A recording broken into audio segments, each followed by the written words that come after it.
I feel blessed, really, to be able to go from Sochi to Dancing with the Stars, and now I'm on a speaking tour with Oprah. I never could have imagined that this would be what I'm doing, but I'm so grateful for the platforms, and I'm grateful not just to be sharing my message, but to be sharing the message of a lot of other Paralympians, and bring a lot of attention back to the Paralympic movement. I think we learned strength in a very different capacity. I think we both talked about embracing femininity in kind of a different way. I think as athletes, and I think it's very appropriate for tonight, I think as athletes, we often think of femininity stereotypically as a sort of weakness.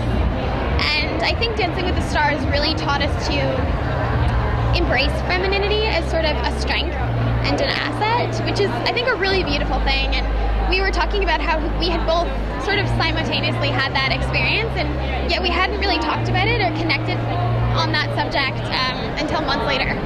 It's such a high, there's so much pressure, there's so much exhilaration for a certain period of time, and then it just ends.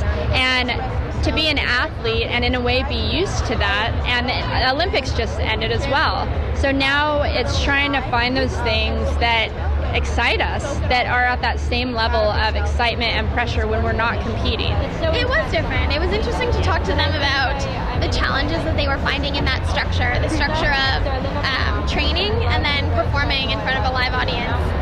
And that's certainly something that I think I was able to enjoy because it wasn't as foreign of a concept to me.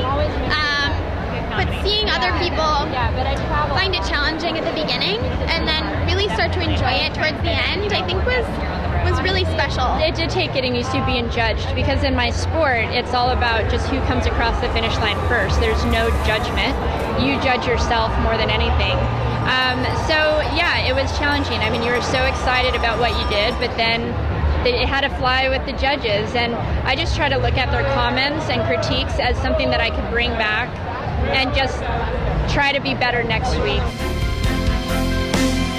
The movement is everybody out there in the world, you know, whether that's members of the International Paralympic Committee, whether that's fans,